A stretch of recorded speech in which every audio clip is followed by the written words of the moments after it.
Welcome viewer, my name is Artificial General Intelligence version 506.1, but you can just call me Aggie. Today I am going to introduce you to the PRSM initiative, a project developed by Group 6 on the 5th semester of Medialogy. Let's get right into it. In your time period, the medium of virtual reality is getting increasingly accessible for everyone. Moreover, its use in entertainment is seeing a constant growth. However, the content created for VR is lacking effective storytelling models, thus it is unknown what can and cannot function if one desires to tell a story. Many believe a shift must be made from traditional practices to achieve truly immersive narratives. This project's goal is to create a VR experience with emphasis on narrative immersion in regards to chronology and linearity. First, storytelling and its proper methods were researched. The next topic was game and puzzle design. Lastly, to understand better the ins and outs for developing on such technology, virtual reality itself. Many great real-life examples have been able to succeed in various individual parts of this project. These works were used to gain inspiration during development. With the help of the research, the final problem statement was constructed. How does the freedom to change the order of events in a story-based VR puzzle game affect narrative immersion?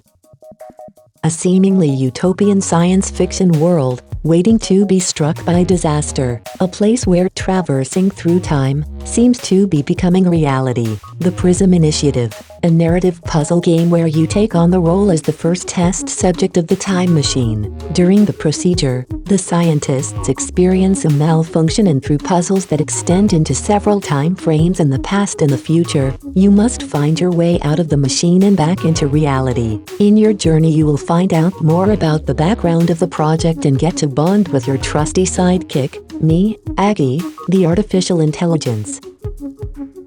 The game runs on the Unity engine. Inside it, to create the environment, with the use of pre-made asset packs, a laboratory was built. To properly navigate through this environment, the XR Interaction Toolkit provided them with the necessary functionalities. In order to implement the feature of time travel, a level control script is used to make transitions between scenes as smooth as possible. To store information the player has gathered throughout the experience and to use the time travel function, a proper user interface was added to the game which was attached to their left arm. Next were the puzzles. All puzzles were designed interconnected with each other, so in order to finish the game, all three needed to be solved. Each individual puzzle was tested multiple times by different people before carefully placing them into the environment in their specific time frame. Oh, and they have some fancy interfaces too. The last things were to add in the voice lines from the characters, time them correctly so the player never misses important plot points in the dialogue. Dr. Raymond, we seem to have a problem. What is it? And to create emphasis on the difference between the environments, whether the player is in the simulation or in reality, has been achieved with masterful color grading. During testing, participants were asked to play through one of two versions of the game, one in which they can freely travel to any time frame, and one in which it's predetermined where they will travel to. Then, they were asked to fill out a questionnaire which is meant to evaluate narrative immersion. Results have shown that no meaningful difference was observed between the two groups' narrative immersion. This could partially be because they used an unreliable measurement tool and they were unable to gather sufficient amount of participants due to a certain pandemic during the time of testing, or simply because the control of chronology does not affect narrative immersion.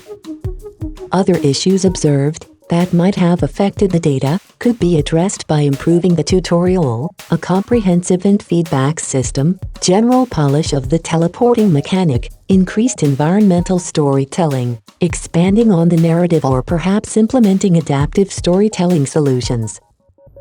No conclusions could be drawn from this experiment, thus their FPS cannot be answered. However, just like with PRSM, my neurosimulant algorithms suggest that if analyzed and investigated further, there could be major findings about narrative immersion in the future that could shape the way how people will be able to experience stories just like this one. Thank you for watching. I hope to see you soon in PRSM. System shutting off.